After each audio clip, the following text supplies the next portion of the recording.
የእግዚአብሔር ቤተ መቅደስ አፍርሰናል። እንዴት? ሰላም ሰላም ውድ የቻናሌ ተከታዮች እንኳን ወደ ቻናሌ በሰላም መጣችሁ። ለዛሬ የምናየው ደግሞ የዐቢይ ጾም የሶስተኛ ሳምንት ምኩራብ ብለን የምናከብረው የምንዘክረው የምናስታውሰው ጌታችን በቤተ መቅደስ የነበሩ ነጋዴዎችን ገበያ አድርጎት የነበሩ አይሁዳውያንን ጅራፍ ሰርቶ እየገረፈ ያስወጣበትን ቀን የምንዘክርበት ነው ማለት ነው። በመጀመሪያ ግን ለቻናሌ አዲስ የሆናችሁ ላይክ፣ ሰብስክራይብ፣ ሼር በማድረግ ጀምሩት። ወደ መጀመሪያ ስንመጣ ምኩራብ ማለት ምን ማለት ነው የሚለው እናያለን። ምኩራብ ማለት በአይሁድ ዘንድ የጸሎት ስፍራ፣ የእግዚአብሔር ቃል የሚማማሩበት ስፍራ፣ ኦሪትን የሚማማሩበት፣ እግዚአብሔርን የሚያመልኩበት ስፍራ ማለት ነው ምኩራብ ማለት። እንግዲህ ይህን ምኩራብ እንዴት ተጀመረ የሚለው ስናይ እስራኤላውያን በባቢሎን ንጉስ በናቡከደነጾር ተማርከው ተወስደው ነበረ። የአሁኗ ኢራቅ ማለት ነው ባቢሎን በዛ ሰዓት። እንግዲህ ናቡከደነጾር እስራኤላውያን ማርኮ በወሰደበት ሰዓት ቤተ መቅደሶቻቸው አፍርሶባቸው ነበረ። እንግዲህ አይሁዳውያን በዛ በምርኮ ሆነው ማለት ነው እግዚአብሔር አምላካቸው የሚያመሰግኑበት የሚያመልኩበት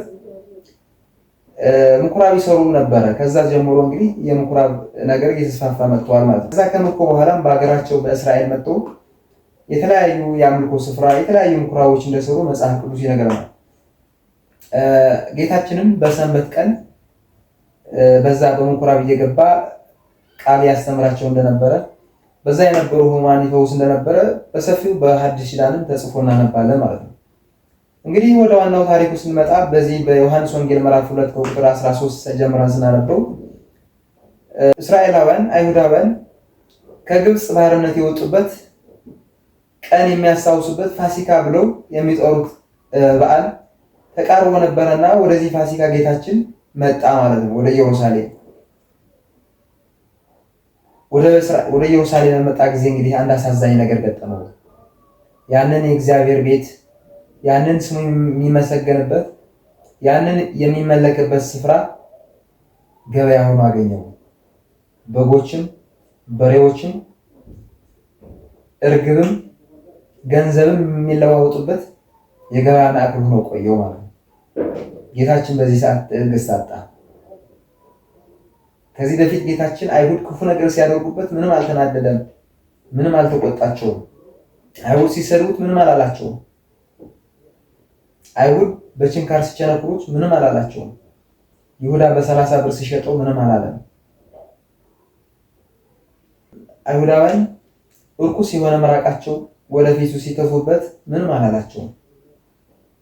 በዚህ ሰዓት ግን ቤተ መቅደሱ ለማይገባ ስፍራ ሆኖ ባገኘው ጊዜ ግን ጌታችን ትዕግስት አጣ።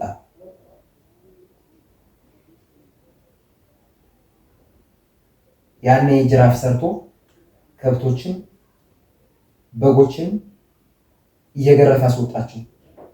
የነዛ የነጋዴዎች ገንዘብም ገበታም ገለባበጠ ማለት ነው። ቤቴ የጸሎት ቤት ተብሎ ተጽፏል፣ እናንተ ግን የወንበዴዎች ዋሻ አደረጋችሁ ብሎ ገሰጻቸው። እንግዲህ ወደ ዛሬዋ ቤተክርስቲያን ስንመጣ የአሁኗ ቤተክርስቲያንስ ምን ትመስላለች? ነጋዴዎች የሉም፣ ለዋጮች የሉም፣ አስመሳዮች የሉም። አሉ የዛሬዋ ቤተክርስቲያንም አሉ ነጋዴዎች። ለህንፃ ማሰራት ተብሎ የተሰበሰበ ከድሃዎች የተሰበሰበ ገንዘብ ቤት የሚሰሩ ነጋዴዎች አሉ በዛ ቤተክርስቲያን ውስጥ። ኪሳቸው የሚያደሉ አሉ። በዛ ልክ ደግሞ ከገንዘባቸውን አዋጥተው ቤተ መቅደስ የሚሰሩ የዋሃን ደግሞ አሉ። እኛስ ምንድነው ያደረግናት? የአሁኗ ቤተክርስቲያን የሐሜት ቤት አላደረግናትም? የትዕቢት ቤት አላደረግናትም? እዛ ቤተ መቅደስ እኔ እኮ እንደኔ ያለ ዘማሪ እኮ ማንም የለም፣ እንደኔ ያለ ሰባኪ እኮ ማንም የለም፣ እንደኔ ያለ ድምፅ ያለው እኮ ማንም የለም ብለን የትዕቢት ስፍራ አላደረግናትም? አድርገናት አሉ። እንግዲህ ጌታችን ዛሬም ወደ ዛሬዋ ቤተክርስቲያን ቢመጣም በጅራፍ እየገረፈ የሚያስወጣን ብዙ ሰዎች ነን። ብዙ እንግዲህ ጌታችን ጅራፍን ሰርቶ የመዓቱን ጅራፍ ሰርቶ እየገረፈ ሳያስወጣን ቤተክርስቲያኗ ለሚገባ ነገር መጠቀም አለብን። ቤተክርስቲያን የማይገባ ነገር መስራት የለብንም። እግዚአብሔር አይታገስም በቤቱ። የእግዚአብሔር ቤት የፍቅር ቤት ነው። የእግዚአብሔር ቤት የጸሎት ቤት ነው። የእግዚአብሔር ቤት የሐሜት ቤት አይደለም። የእግዚአብሔር ቤት ገንዘብን የምታካማችበት ቤት አይደለም። ነገር ግን ቤተ መቅደስ ሲባል ህንፃው ቤተ መቅደስ ብቻ አይደለም። እኛም ቤተ መቅደሶች ነን። እኛም የእግዚአብሔር ማደሪያዎች ነን። ሰው ቤተ መቅደስ ይባላል።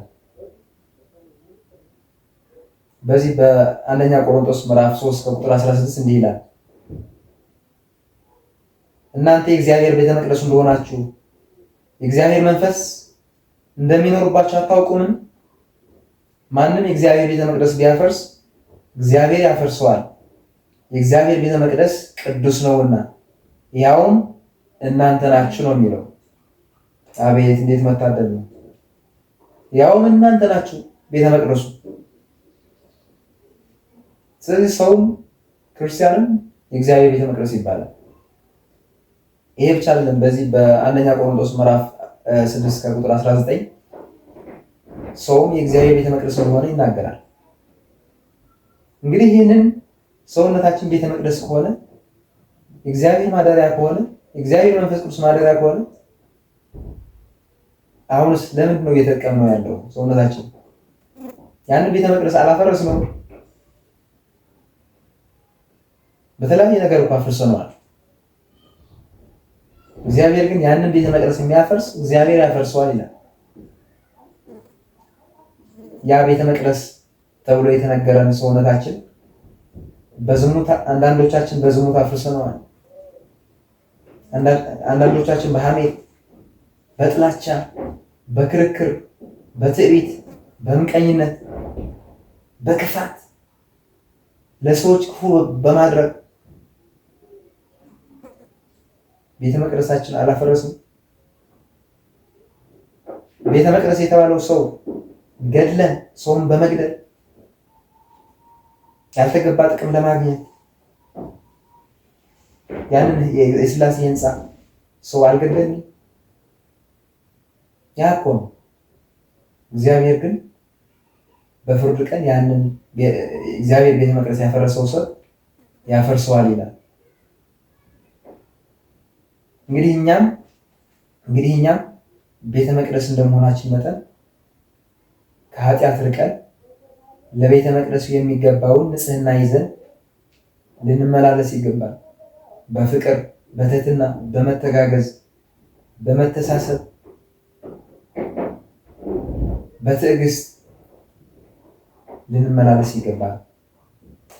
እንግዲህ እኛም ለእግዚአብሔር ቤት እንደሚመች ሆነን በንጽህና እንድንኖር እግዚአብሔር አምላክ ይርዳን። ያልገባችሁ ጥያቄ ካለ በኮመንት ስር ጻፉልኝ፣ እመልስላችኋለሁ።